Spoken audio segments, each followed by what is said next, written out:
여러분 안녕하십니까. 강신업 변호사입니다. 대통령 법률 대리인단 입장문을 발표했습니다. 어제 날짜인데요. 2025년 3월 28일 대통령 법률 대리인단이 입장문을 발표한 겁니다. 이 입장문 상당히 또 의미가 있습니다. 지금 이 현 시국, 현 상황, 그리고 현재 이상 기류, 그리고 여론의 흐름 등등을 볼 때 대통령 지금 입장문 중요합니다. 우리 김계리 변호사가 말이죠. 대통령 법률 대리인단에 들어있는데요. 우리 김계리 변호사의 얘기라고 생각하고 한번 같이 봅시다. 거대 야당은 헌법재판소를 흔들지 말라.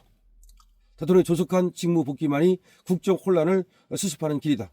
거대 야당이 마흔여 헌법재판관 후보자의 조속한 임명을 전방위로 압박하고 있다.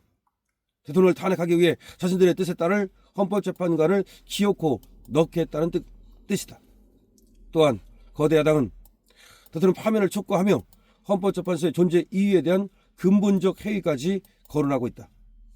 자신들이 원하는 결론을 내놓지 않을 경우 헌법재판소 문을 닫겠다는 명시적이고 우연적인 협박이다. 거대 야당의 헌법재판소 흔들기, 헌정질서 파괴 책동이 도를 넘어서고 있다. 거대 야당은 대통령 권한대행이 헌법재판관 후보자를 즉시 임명해야 하는 헌법상 의무가 있다고 주장한다.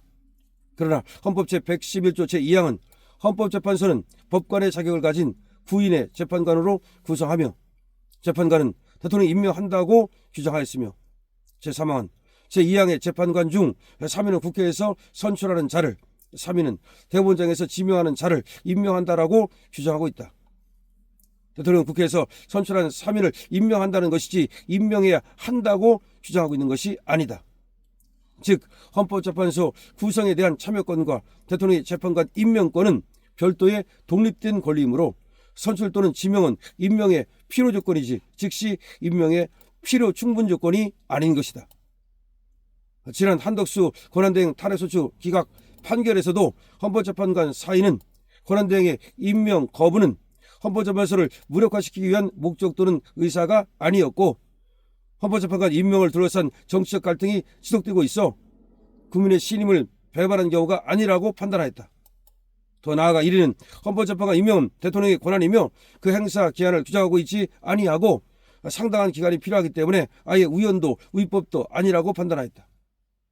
즉 헌법재판관 임명이라는 헌법상 의무에 불구하고 여러 정치적 고려와 상당한 기간이 필요하다는 것이 헌법재판소가 내린 결론이다. 박근혜 전 대통령 탄핵심판 과정에서 당시 대통령 권한대행이 대통령 탄핵심판 결정 이후까지 후임 헌법재판관 임명을 미룬 것 역시 이 때문이었다. 헌법재판소법 제23조 제1항 역시 재판부는 재판관 7명 이상의 출석으로 사건을 심리한다라고 규정하고 있어 현재 헌법재판소의 정상적인 심리에도 어떠한 지장이 없다. 그럼에도 거대 야당은 헌법재판소의 결정을 의도적으로 왜곡하여 무조건적인 즉시 임명을 요구하고 있다. 심지어 많은 국민들이 고통을 겪고 있는 산불 재난까지도 헌법재판관 임명과 연계하는 파렴치한 행태를 보였다. 불법 천막 당사에서 철야 농성을 벌이며 마흔역을 임명해야만 산불 재난 지원에 협력하겠다는 거대 야당의 행태야말로 누가 진짜 내란 세력인지를 명백히 보여주는 것이다. 헌정질서 파탄의 위기를 불러온 장본인은 바로 거대 야당이다. 애당초 헌법재판관 임명이 지연된 원인은 거대 야당이 방통위원장 직무 정지를 장기화하기 위해 헌법재판관 임명 합의를 거부했기 때문이다. 또한 거대 야당은 증거를 조작하고 증거를 오염시켜 대통령의 정당한 헌법적 권한인 비상계엄 선포를 내란으로 몰고 헌정질서를 흔들었다. 작금의 산불 재난 역시 재난 예비비를 일방 삭감한 거대 야당 예산 폭거의 책임을 묻지 않을 수 없다. 지금 그 산불도 말이죠. 그 산불 비행기 사는 거, 진화 비행기 사는 거, 헬기 사는 거, 그 예산을 172억인가요? 저 거대 야당이 싹둑 잘라버려가지고 말이죠. 영어로 만들었던 걸 말하는 겁니다. 거대 야당이 지금 할 일은 헌법재판소 흔들기가 아니라 그동안의 헌정질서 파괴 책동을 국민 앞에 사죄하고 사기 탄핵을 즉각 철회하는 것이다. 대통령 조속한 직무 복귀만이 국가 비상사태를 해소하고 국적 혼란을 수습하는 유일한 길임을 명심하기 바란다. 네, 대통령 법률 대리인단 입장문인데요. 이건 저는 대통령 법률 대리인단 중에서도 가장 지금 우리 국민들에게 인식돼 있고 지금 머릿속에 말이죠. 상당히 들어와 있는 김계리 변호사의 입장문이다. 이렇게 지금 생각을 하고 말이죠. 물론 윤곽근 변호사도 열심히 하고 있습니다만은 그렇게 지금 썸네일을 만들겠습니다. 김계리 변호사가 말이죠. 지금 저자들에게 강력하게 말이죠. 성토하고 있는 겁니다. 정신 차려라 이 말이야. 누구? 거대 야당은 말이죠. 거대 야당은 김계리의 말을 들어라 이 말입니다.